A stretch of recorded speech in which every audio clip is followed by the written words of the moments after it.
మనం శివాలయానికి వచ్చినప్పుడు మొదట నంది ప్రార్థన చేయాలి.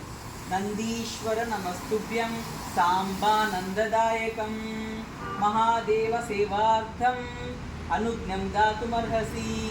మనం ఏం చెప్తామంటే నందీశ్వర నమస్తుభ్యం, అయ్యా నందీశ్వర నమస్తుభ్యం సాంబానందదాయకం అంటే సదాశివుడు ఎప్పుడు అమ్మవారితో కలిసిన అయ్యవారు శివుడి ఆనంద ప్రదాయకం అంటే ఆయన ఆనందాన్ని ఇచ్చేవాడా.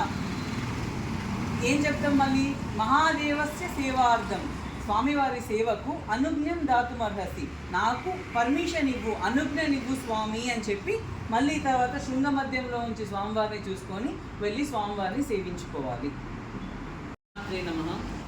మనము కైలాసంలో ఉన్న శివుణ్ణి పార్వతీ పరమేశ్వరుని దర్శనం చేసుకునే ఫలితము ఒక శివాలయంలోకి వెళ్ళి దర్శనం చేసుకుంటే మనకు కలగాలంటే మనకు నంది శృంగముల నుంచి దర్శనం చేసుకుంటే ఆ ఫలితం కలుగుతుంది. ఏం చేయాలంటే మన చూపుడు వేలు బొటన వేలు కుడి చేతిని రెండు శృంగాల మీద ఇలా పెట్టి స్వామివారిని ఈ ఎడమ చేతితో స్వామివారి అంగాన్ని ఒకసారి తాకాలి. తాకిన తర్వాత ఏం చేయాలంటే ఇలా ఒక్కసారి స్వామివారిని చూసినట్టయితే రెండు శృంగ మధ్యంలో ఉంచి మనం ఒకసారి ఈ ఎడమ చేతితో స్పృశించిన తర్వాత ఏం జరుగుతుందంటే స్వామివారి ఊపిరిలో పార్వతీ పరమేశ్వరుడు ఊగుతూ ఉంటారు అన్నమాట. అయితే ఆ ఉయ్యల స్వామి ఊపిరి ఒక్కసారి ఆపగానే ఆగుతుంది. అప్పుడు మనం దర్శనం చేసుకుంటే కైలాసంలో స్వామివారిని దర్శనం చేసుకున్న ఫలితం మనకు దొరుకుతుంది. తర్వాత నంది ప్రార్థన చేసి స్వామివారి ప్రార్థనకి వెళ్ళాలి.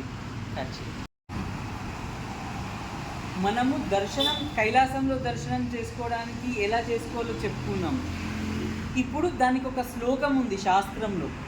ఏంటంటే నందీశ్వరుణ్ణి వృషస్య వృషణం స్పృష్ట్వా ఈశ్వరావలోకనం శృంగ మధ్యే శివం దృష్ట్వా కైలాసం భవతి ధ్రువం. ఇది శ్లోకం. మనం ఇలా దర్శనం చేసుకునేటప్పుడు దీని అర్థం కూడా మనకు శ్లోకంలో అర్థమైపోతుంది. ఏంటంటే నందీశ్వరుని వృషణం ఒక్కసారి మనం తాకి ఆ ఊపిరి ఆగినప్పుడు శివుణ్ణి దర్శించుకుంటే కైలాసంలో శివుణ్ణి దర్శనం చేసుకున్న ఫలితం మనకు దొరుకుతుంది అని.